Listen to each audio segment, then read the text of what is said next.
हो सकता है 10 साल के बाद फिर आप ये वीडियो देखें, तो कम से कम इस चैनल के माध्यम से हमारे दर्शकों से एक वादा दिल से करिए कि मैं जब ब्यूरोक्रेसी में, अब तो जा ही रहे हैं आप, ठीक है, मैं जब ब्यूरोक्रेसी में पहुंच जाऊंगा और मैं प्रॉपर आईएएस हो, तो आप हो ही गए हैं, तो ऐसा मैं क्या करूंगा, ये अपने पूरे दिल की गहराइयों से, from the depth of your heart, इस चीज़ को कहिए। और आज से 10 साल के बाद भी अगर आप इस चीज़ को देखेंगे तो आपको लगे कि हाँ, मैंने वो पूरा किया। क्या कहना चाहिए? हाँ, मैं इस बात न्यूज़ वॉच 18 में सभी दर्शकों का बहुत बहुत स्वागत है। मैं हूँ सुनय पांडे। सक्सेस स्टोरी में आज हम एक ख़ास शख्सियत से बात करेंगे, लेकिन उसके पहले 2 लाइनें। बहुत बड़े कवि हैं, जयशंकर प्रसाद जी थे, और उन्होंने कहा था कि इस पथ की कोई चाह नहीं, किसी शांत भवन में टिक जाना, पर पहुंचना उस मंजिल तक जिसके आगे कोई राह नहीं। आज अर्पित गुप्ता 54वीं रैंक लाके आईएएस परीक्षा में, यूपीएससी की परीक्षा में वही काम किए हैं कि उसके आगे अब कोई मंजिल नहीं। अर्पित, बहुत बहुत स्वागत है आपका हमारे चैनल में। बहुत बहुत धन्यवाद आपका। और सबसे पहले न्यूज़ वॉच 18 ने ही दिखाया था कि किस तरह से रविकिशन जी, सांसद जी यहाँ पे आए और उनको बधाई दी है महाराज जी की तरफ से। अर्पित, बहुत सारे क्वेश्चंस आपने मतलब दिए होंगे, आंसर्स दिए होंगे, चैनल वाले आइए, मैं डायरेक्ट आता हूँ। ये मैं पूछूंगा कि आपको कैसा लगता है, क्योंकि ऑल ओवर इंडिया रैंक 54 आने के बाद जो महसूस होता है उसके लिए लफ्ज़ नहीं होते हैं, शब्द नहीं होते हैं। लेकिन आप अपनी प्रिपरेशन के बारे में ज़रा विस्तार से बताइए कि कहाँ से आपने शुरुआत की थी। मैंने जो है आईआईटी रुड़की से मैकेनिकल इंजीनियरिंग में बीटेक करी है। तो मैं कॉलेज से, मेरी जो ग्रेजुएशन है वो 2019 में मई में कंप्लीट हुई थी। उसके बाद मैंने 3 महीने as a financial market analyst एक फ़र्म में गुड़गांव में काम करी है।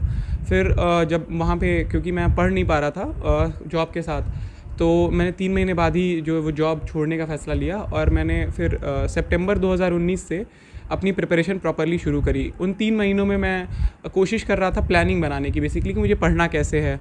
तो मैंने उन 3 महीनों में बहुत सारे टॉपर्स के जो भी ब्लॉग्स देखे, बहुत सारे टॉपर्स के वीडियोस देखे और कोशिश करी एक बनाने की एक तरीका जिससे मैं इस प्रिपरेशन में जो है पढ़ सकता हूँ अच्छे से। और इसके बाद मैंने प्रिपरेशन जो है सितंबर 2019 से शुरू करी। तो सितंबर 2019 से मेरा अभी तक जो है मई 2022 तक का ये यूपीएससी का सफ़र रहा है, लगभग 2.5 साल का। और इस प्रिपरेशन में मैंने प्रीलिम्स के लिए जो मेनली काम किया है वो ये किया है कि क्योंकि मैंने कोई कोचिंग नहीं करी थी, तो मेरे पास कोई रेडीमेड नोट्स नहीं थे किसी भी सब्जेक्ट के। तो मैंने बेसिक बुक्स पढ़ी हैं जो भी टॉपर्स जनरली रिकमेंड करते हैं। पॉलिटी के लिए लक्ष्मीकांत हो गया है, जो भी है हिस्ट्री के लिए स्पेक्ट्रम हो गया। तो ये बुक्स ही मैंने पढ़ी और इन बुक्स से मैंने एक नोट्स बनाने की कोशिश की, स्मॉल साइज़ नोट्स, बिल्कुल छोटे छोटे। और मैंने इन बुक्स को मल्टीपल टाइम्स रिवाइज़ करने की कोशिश की ताकि जो भी चीज़ें इनमें से हैं वो मुझे एकदम इससे याद हो जाए पूरे तरह से। और उसमें से जो भी चीज़ें मुझे याद नहीं हो रही थी उनको मैंने एक छोटे छोटे नोट्स के फॉर्म में लिख लिया कि ये चीज़ मुझे बार बार भूल रही है। उसके बाद मैंने मेनली जो है मेंस के लिए शुरुआत करी थी एक्चुअली सितंबर 2019 से। तो पहले 6 महीने तक मैंने सिर्फ मेंस की पढ़ाई की। तो उसमें मैंने GS1 के काफ़ी सारे पोर्शन कंप्लीट किए, GS2 के कुछ पोर्शंस कंप्लीट किए और GS3 के कुछ पोर्शंस कंप्लीट किए। फिर क्योंकि 31 मई 2020 को उस बार पेपर था, लेकिन जब कोविड का लॉकडाउन लग गया तो उसके बाद पेपर शिफ्ट होकर अक्टूबर में चला गया था। तो फिर मैंने जो है मार्च में प्रीलिम्स की पढ़ाई शुरू कर दी थी। लेकिन फिर लॉकडाउन के बाद जो है फिर से अप्रैल और मई और जून जुलाई, ये 4 महीने फिर से मैंने मेंस की ही पढ़ाई करी और मैंने मेंस का पूरा सिलेबस जो भी बचा हुआ था GS2 में, GS3 में, वो पूरा कंप्लीट कर लिया। इसके बाद मैंने फिर प्रीलिम्स की प्रिपरेशन शुरू करी अगस्त 2020 से लेकर के अक्टूबर 2020 तक। उसमें मैंने प्रीलिम्स का एग्ज़ाम दिया और फिर मेरा प्रीलिम्स क्लियर हो गया। उसके बाद मैंने जो है मेंस के लिए प्रिपरेशन शुरू कर दी, क्योंकि मेंस का कम टाइम मिला था थोड़ा। और मेंस में वही है कि मेंस के 20 दिन पहले, क्योंकि वो मेरा पहला मेंस था, तो मेरे मेंस के 20 दिन पहले जो है मेरी तबीयत काफ़ी ज़्यादा ख़राब हो गई, चिकन पॉक्स हो गया था मुझे। तो मुझे घर आना पड़ा, क्योंकि मैं उस समय दिल्ली में रहता था, तो मुझे घर आना पड़ा। और उसके बाद मैं 20 दिन घर पे रहा, फिर वापस गया एग्ज़ाम देने, तो मुझे निमोनिया हो गया था। तो मैंने फिर उसके बाद फीवर में एग्ज़ाम दिया। तो वहाँ से मेरी ये लर्निंग रही कि जो है घर से दूर रहना जो है बहुत ही मुश्किल रहता है एग्ज़ाम के टाइम पे, तो मुझे घर पे रहना चाहिए। तो उसके बाद मैं घर आ गया। उसके बाद से मैंने पूरी प्रिपरेशन जो है घर से करी, क्योंकि जनवरी 2021 में मैंने मेंस दिया था 2020 का, और वो मेरा पहला अटेम्प्ट और पहला मेंस भी था। तो मैंने उससे जितना सीख पाया सीखा, और सबसे बड़ी लेसन यही रही सबसे बड़ा कि मुझे जो है घर से पढ़ना है। उसके बाद मैंने घर से पूरी पढ़ाई करी है। उसके बाद मैंने पिछले साल के जो भी मेरे पिछले अटेम्प्ट के नोट्स थे उसमें बहुत ज़्यादा एडिशन नहीं किया है, वही चीज़ें रिवाइज़ की और सोचा कि और ज़्यादा अच्छे से मुझे चीज़ें याद रहें, क्योंकि पहले अटेम्प्ट में चीज़ें लास्ट में 20 दिन में मैं रिवाइज़ नहीं कर पाया था, तो इस वजह से याद नहीं थी। और फिर जब मेरी मार्कशीट आई जो है सितंबर 2021 में, तो मुझे पता चला कि उस बार जो कट ऑफ थी मेंस की वो 736 थी और मेरे 735 मार्क्स आए थे, तो मैं सिर्फ एक नंबर ही कम था। तो मुझे ये पता चला कि मुझे बहुत ज़्यादा इम्प्रूव नहीं करना है, बस मुझे जो है कुछ जगहों पे अच्छे से अपने नोट्स को ही रिवाइज़ करके जाना है, तो मेरे मार्क्स इम्प्रूव हो जाएंगे। उसके बाद मैंने मैथ्स पे काफ़ी ज़्यादा फोकस किया था, क्योंकि वो मेरा ऑप्शनल सब्जेक्ट था और मुझे मालूम था कि यही सब्जेक्ट है जो वो मेरे सिलेक्शन में सबसे बड़ा रोल प्ले करेगा। तो जब मैंने दूसरा अटेम्प्ट प्रीलिम्स का दिया है, उससे पहले तक मैं मैथ्स पूरी तरह से पढ़ता रहा ताकि कंटिन्यूटी जो है वो टूटे ना। और इस बार मुझे प्रीलिम्स और मेंस के बीच में सबसे कम टाइम मिला था इस बार यूपीएससी का, लास्ट के अगर आप देखें 7-8 सालों में। तो इसलिए मैंने उन 3 महीनों में फोकस किया मेनली जो है मैथ्स पढ़ने पे और थोड़ा बहुत जीएस में वही एडिशन करने पे कि अच्छा ये नई चीज़ आई है तो इसको मैं अपने नोट्स में ऐड कर लेता हूँ। बाकी मैंने मल्टीपल टाइम्स रिवाइज़ किया और टेस्ट दिए, जो भी मैंने टेस्ट सीरीज ज्वाइन करी थी उसके टेस्ट दिए। और उसके बाद जो है फिर जब मेरा मेंस क्लियर हो गया, उसके बाद मैंने इंटरव्यू के लिए कई कोचिंग्स में मॉक्स दिए, जहाँ पे मैं अपने आप को देख पा रहा था कि मैं क्या गलतियाँ कर रहा हूँ और क्या इश्यूज़ हैं, उनको करेक्ट करने की कोशिश की। और अभी मेरा 20 मई को इंटरव्यू था फाइनली, और अभी मतलब 2-3 दिन पहले रिजल्ट आए हैं, तो फाइनली। अभी सबसे बड़ी बात आपने कही कि कोचिंग की बात, लोग बड़े सपने लेके जाते हैं, दिल्ली के मुखर्जी नगर में, राजेंद्र नगर में, इलाहाबाद में लोग पढ़े होते हैं। इन कोचिंग संस्थानों की भूमिका क्या होती है, अर्पित बताएं। देखिए, मैं ये कहूँगा कि कोचिंग जो है ज़रूरी नहीं है इस एग्ज़ाम के लिए, कंपलसरी नहीं है। कुछ लोग कोचिंग लेना प्रेफर करते हैं, कुछ लोग लेना नहीं प्रेफर करते हैं। मैं उसमें से हूँ जिसको लगता है कि कोचिंग मतलब इतनी ज़्यादा ज़रूरी नहीं है एग्ज़ाम के लिए।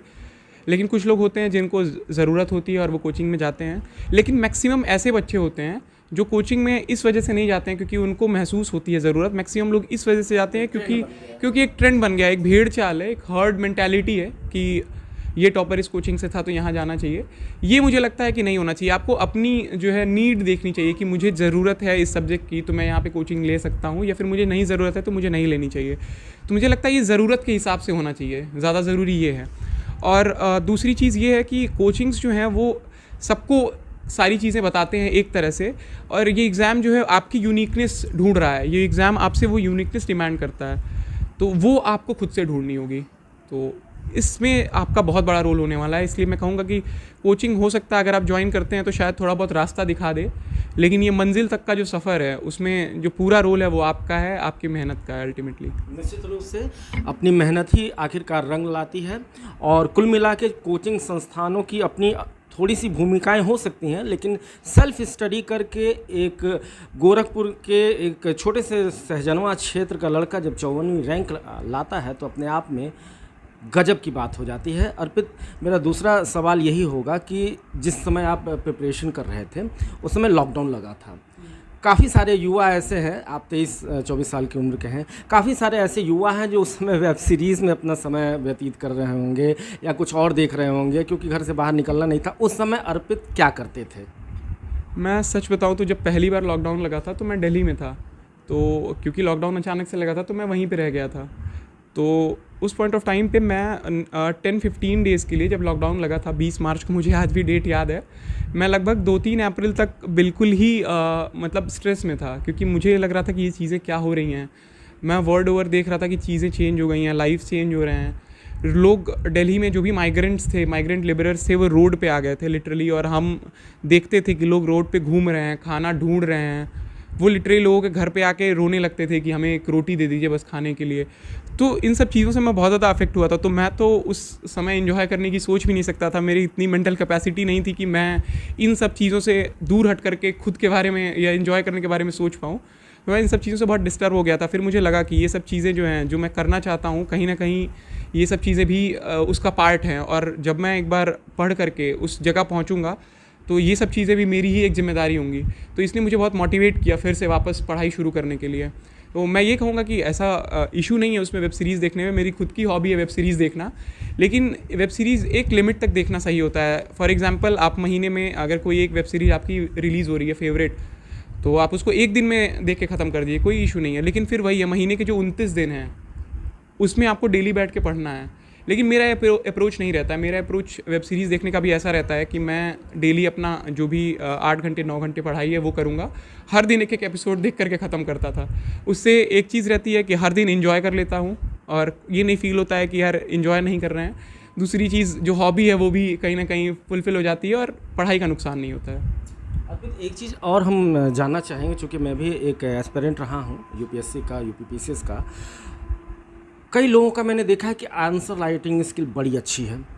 जब वो मॉक टेस्ट देते हैं मेंस के लिए तो बड़े अच्छे उसके मतलब जो कोचिंग संस्थान है या जो उनके सर हैं या जो सीनियर्स हैं वो कहते हैं यार गजब का लिखते हो।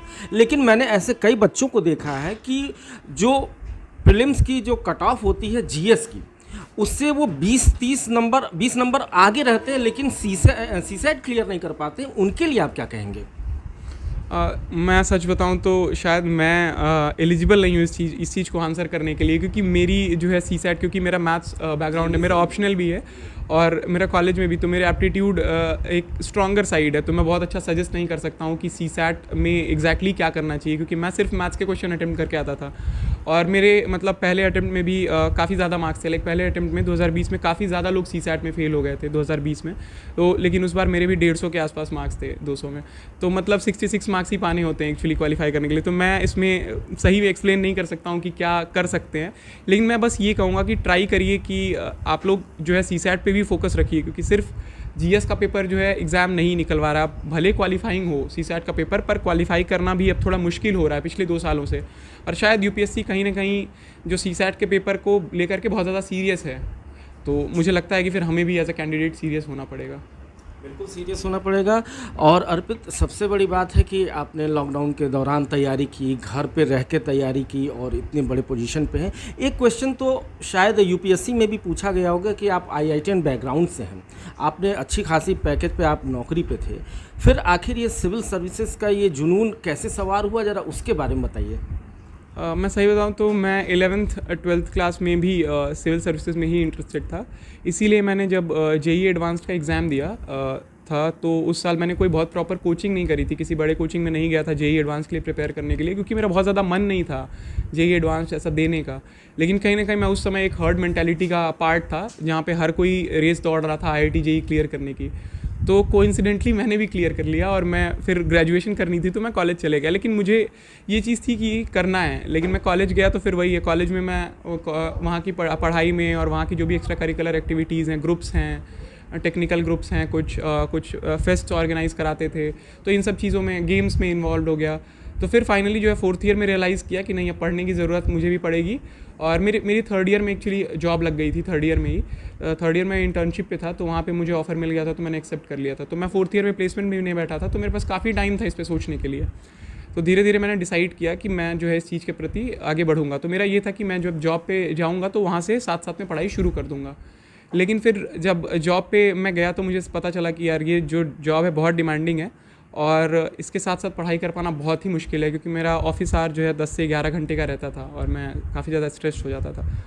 तो फिर मुझे लगा कि नहीं, अब मुझे जो है पढ़ाई करने की ज़रूरत है। और मेरी मेन जो अगर मोटिवेशन आप कहेंगे तो यही रहा है कि मैं एजुकेशन सिस्टम जो है इस कंट्री का, उसको देख के बहुत ज़्यादा मतलब अच्छा फील नहीं करता हूँ, जहाँ पे प्राइवेट स्कूल्स जो हैं वो डोमिनेट कर रहे हैं और गवर्नमेंट स्कूल्स कहीं ना कहीं पिछड़ रहे हैं। तो उस चीज़ को मैं चेंज करना चाहता हूँ और ये चीज़ जो है मेरी सबसे बड़ी प्रायोरिटी है। तो निश्चित रूप से। और अर्पित, एक सेकंड लास्ट क्वेश्चन ये आता है कि इस सिविल सर्विस परीक्षाओं में बहुत सारे लोग ग्लैमर देख के आते हैं, नीली बत्ती मिल जाएगी, गाड़ी होगा, बंगला होगा, साहब बन जाएंगे, सैल्यूट करेंगे, डीएम साहब का एक अलग रुतबा होता है, एक जलवे जलाल होते हैं।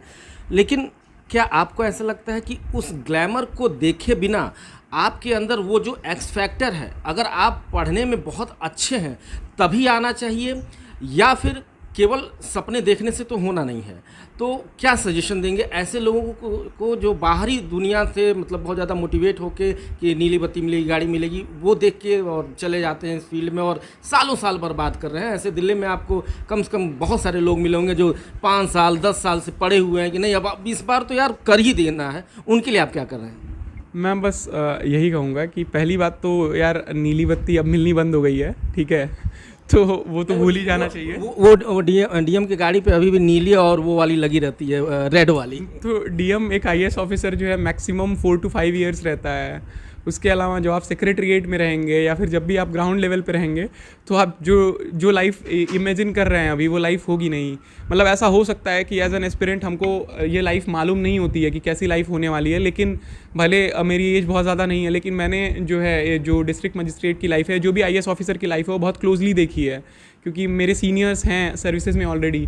तो मैं ये सब चीज़ें देखने के बाद आया हूँ कि सर्विसेज जो है बहुत चैलेंजिंग जगह है। और आप अगर इन सब चीज़ों को सोच करके सर्विसेज में आने की सोच रहे हैं, तो पहली बात तो कहीं ना कहीं आप अपने सिलेक्शन का जो एक थॉट प्रोसेस है वही गलत है आपका। पहली चीज़ तो सिलेक्शन को लेकर के थॉट प्रोसेस गलत है। दूसरी चीज़, अगर आप बहुत ज़्यादा पढ़ करके सर्विसेज में आ भी गए, तो कहीं ना कहीं आप सर्विसेज में ज़्यादा दिन तक जो है वो सर्वाइव नहीं कर पाएंगे, क्योंकि जो सिविल सर्विसेज है ना, जो ब्यूरोक्रेसी है, वो इंडिया का बेस है। ये इंडिया की जो पूरी की पूरी एग्जीक्यूटिव है, पूरी की पूरी जो मशीनरी है गवर्नेंस की, वो चला रहे हैं, एग्जीक्यूटिव चला रहे हैं। तो मैं ये कहना चाह रहा हूँ कि ये बहुत ही बड़ा टास्क है। हम जो है 130 करोड़ 135 करोड़ लोगों की रिस्पॉन्सिबिलिटी कैरी करते हैं। तो इस जिम्मेदारी को निभा पाने के लिए हमें बेहद संजीदा और बेहद जो है समझदार होना ज़रूरी है। और जो ग्लैमर वाली चीज़ है, उसकी जो मिशमराइजिंग है, उसकी मटीरियलिस्टिक जो चीज़ें हैं, जो भौतिक हमारी जो खुशियाँ हम चाहते हैं, वो मुझे नहीं लगता है कि आपको यहाँ मिलेंगी। उससे अच्छी जो भौतिक खुशियाँ हैं वो आपको एक प्राइवेट जॉब में मिल जाएंगी, जो कि मैं खुद कर रहा था। तो ये तो आपका मोटिवेशन बिल्कुल नहीं होना चाहिए।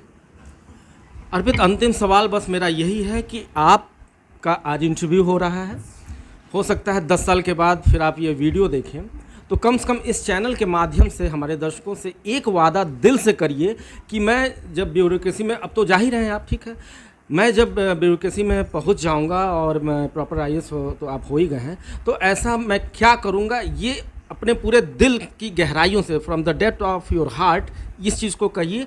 और आज से 10 साल के बाद भी अगर आप इस चीज़ को देखेंगे तो आपको लगे कि हाँ, मैंने वो पूरा किया। क्या कहना चाहिए? हाँ, मैं इस बात को एकदम ज़रूर कहना चाहूँगा, क्योंकि मैं खुद अभी भी अपने रिज़ल्ट को लेकर सेटिस्फाइड नहीं हूँ। क्योंकि मैं जो मेरी ज़िंदगी का एम है वो ये रिज़ल्ट नहीं था, वो एम है लोगों के लिए जो करना है मुझे। तो मैं जो ये एक वादा है वो एजुकेशन सेक्टर को लेकर करना चाहूँगा। मतलब मैं ये चाहता हूँ कि अगले 10 साल में मैं जिन भी जगह जो है एक पीरियड ऑफ टाइम के लिए पोस्टिंग होगी मेरी, मैं वहाँ के एजुकेशन सिस्टम को लेकर के काफ़ी ज़्यादा काम करने वाला हूँ। जितनी भी वहाँ पे प्राइमरी स्कूल्स हैं, जितने भी वहाँ पे हायर सेकेंडरी स्कूल्स हैं, उन सारे स्कूल्स को मैं जो उनकी जो भी दशा दिशा है और जो भी टीचर्स का चाल चलन है, बच्चों का चाल चलन है, उसको मैं पूरी तरह से चेंज करने की कोशिश करूँगा। और उसके लिए जो भी मेरे पास जो है मॉरल वेज़ हैं, लोगों को मोटिवेट करने या कन्विंस करने के, या फिर जो भी एक्शन लेने के वेज़ हैं, उन सबको यूज़ करूँगा। और मैं आज से 10 साल बाद बस ये चाहता हूँ कि मैं जिन भी जगह पे as a SDM, as a CDO और एज ए DM रहूँगा, उन तीनों जगहों पे एक चीज़ कॉमन होगी, वो होगा कि वहाँ का एजुकेशन सिस्टम जो है वो चेंज दिखेगा आपको। हो सकता है आसपास के एरियाज से या बाकी जगहों से उनका उस जगहों का एजुकेशन सिस्टम आपको बिल्कुल अलग दिखेगा। और आपको शायद हो सकता है कि आज से 10 साल बाद मुझसे मिल करके ये कहने का मौका मिले कि सर आपने जो कहा था वो चीज़ हमें दिख रही है, वो चेंज हमें दिख रहा है। बिल्कुल। और अंत में एक चीज़ और, माँ, बाप, ईश्वर, इस 3 के अलावा कोई एक ऐसा 1-2 नाम जो आपके मतलब इस सफलता में बहुत बड़ा रोल अदा किए हों, जो भी आप अपने दिल से जो भी चाहें। मेनली मेरी फैमिली जो है इस चीज़ को लेकर के बहुत ज़्यादा सपोर्टिव रही है। ठीक है, एक भैया हैं, ठीक है, ये बहुत ज़्यादा सपोर्टिव रहे हैं, मतलब इस पूरे प्रिपरेशन के दौरान भी और इससे बहुत पहले से भी। जब भी वो बात भी हो रही थी कि वो नोट्स को स्कैन करा के लेके आते थे आपके लिए। वही मेरे सारे जो भी टेस्ट सीरीज के जो प्रिंट आउट्स रहे हैं वो भैया ही लेके आते थे कि मुझे अब टेस्ट देना है तो, या फिर मुझे कुछ भी करना है तो मुझे ये चीज़ चाहिए तो ये अरेंज कर दीजिए, क्योंकि कहीं ना कहीं मेरे पास बहुत ज़्यादा टाइम नहीं होता था। ठीक है, और इसके अलावा मेरे कॉलेज के सीनियर्स हैं, 3-4 सीनियर्स हैं जिनके साथ मैं रहता था वहाँ पे दिल्ली में। और एक सीनियर है मेरे जो कि अभी UP PCS में हैं, वो उन्होंने मेरे को पूरे प्रिपरेशन के दौरान हर समय गाइड किया है। 2 जो है 2017 UPSC सिविल सर्विसेज बैच के ऑफिसर्स हैं, एक जो है अभिषेक विशाल सर हैं जिनकी उस साल जो है 400s में रैंक थी, वो अभी IRTS में हैं। और एक मेरे कॉलेज सीनियर हैं अनुभव सिंह, उनकी ऑल इंडिया 8th रैंक थी 2017 बैच में। तो इन 2 लोगों ने मुझे बहुत ज़्यादा गाइड किया है। सेकंड अटेम्प्ट में तो इनफैक्ट कहीं ना कहीं मुझे एक एक चीज़ के लिए उन्होंने समझाया है कि ऐसे GS के पेपर्स में ये करना है, मैथ्स के पेपर्स में ये करना है। तुमको ये चीज़ अच्छे से आती है, लेकिन तुमने जो है ये चीज़ अभी तुम पेपर सही से क्यों नहीं अटेम्प्ट कर पा रहे हो, तुम कहाँ लैग कर रहे हो बीच में। तो मैं ये कहूँगा कि कहीं ना कहीं ये चीज़ों का हेल्प मेरे को मिला है, इस वजह से भी मुझे कोचिंग की ज़रूरत नहीं पड़ी, क्योंकि मुझे ऐसे अच्छे सीनियर्स भी मिले थे जिन्होंने मुझे बहुत अच्छे से गाइड किया है इस पूरे प्रिपरेशन के दौरान। तो निश्चित रूप से दर्शकों, इस खबर को केवल खबर मत समझिएगा और ना ही इसे महज एक इंटरव्यू समझिएगा, क्योंकि हमारे साथ अर्पित वो इंसान है जो हर आदमी बनना चाहता है, हर युवा बनना चाहता है, लेकिन मात्र 700 इस बार पोस्ट थी और उसमें 54वीं रैंक लाना यानी कि प्रॉपर आईएएस हो चुके हैं। तो इससे बहुत ही ज़्यादा मोटिवेटेड रहिएगा, और सबसे बड़ी बात है मोटिवेशन से भी ज़्यादा ज़रूरी है इंस्पिरेशन की, क्योंकि मोटिवेशन हो सकता है आप ये इंटरव्यू देखें तो थोड़ी देर के लिए मोटिवेट हो भी जाएं, लेकिन inspiration from the depth of your heart आती है, अंदर से आती है। तो उसके लिए तैयार कर। अरविंद कुछ कहना चाह रहे थे आप शायद? हाँ, मतलब मैं जो है ऐड कर रहा था एक्चुअली कि हाँ, एक और जो है दीपक चाचा रहे हैं, वो अभी जो हैं यूपी पीसीएस में हैं, वो भी उन्होंने मेरे को काफ़ी ज़्यादा हेल्प करी एक्चुअली, उन्होंने भी इस प्रिपरेशन में। और इनफैक्ट वो जो है मैं मेंस वहीं से उन्हीं के घर से ही लिखा हूँ इस बार मेंस लखनऊ में, अभी वो लखनऊ में उनकी पोस्टिंग भी है। तो ही वॉज द पर्सन जिनको मेरे से भी ज़्यादा कॉन्फिडेंस था कि मैं एग्ज़ाम क्लियर करूँगा। तो इस तरह का कॉन्फिडेंस जिन लोगों में रहता है कहीं ना कहीं, तो वो एक मोटिवेशन का सोर्स बनते हैं आपके लिए। और क्योंकि वो एक ऐसी पोस्ट होल्ड करते हैं जिसके बाद उनका कॉन्फिडेंस मेरे लिए बहुत ज़्यादा मायने भी रखता है। तो जो मेरे सीनियर्स का हो गया एंड दीपक चाचा का, भैया का, और जो फैमिली का पूरा एक आप कह सकते हैं कि कॉन्फिडेंस रहा है मेरे अंदर, वो इसलिए मेरा कभी भी इस प्रिपरेशन के दौरान जो है मुझे लोज हाइज़ में बहुत हेल्प किया है इस चीज़ ने। तो बिल्कुल देखिए अर्पित की ये सादगी देखिए कि उस व्यक्ति का वो नाम भूल रहे थे जिन्होंने बहुत ज़्यादा इनके लिए मदद की, और उनका वो नाम लेने के लिए मुझे उन्होंने बीच में रोका। तो कहने का मकसद सिर्फ यही है कि जिस सपने को देखकर लोग इस फील्ड में आना चाहते हैं वो हमारे साथ थे, और हमने उनसे बड़ी ही विस्तृत बातें की। और इस खबर को मैंने पहले भी कहा था, इस इंटरव्यू को सिर्फ इंटरव्यू ना समझ के एक तरीके का अपने आप में संजीवनी समझिएगा। और कभी भी अगर मन करे कि यार अब नहीं हो पाएगा, तैयारी अब नहीं हो सकती है, तो इस इंटरव्यू को ज़रूर देखिएगा, क्योंकि 23 साल का लड़का जब प्रॉपर आईएएस बनता है तो उसकी गूंज बहुत दूर तक सुनाई देती है। अपने सहयोगी दीपक के साथ न्यूज़ वॉच 18 के लिए मैं सुनय पांडे।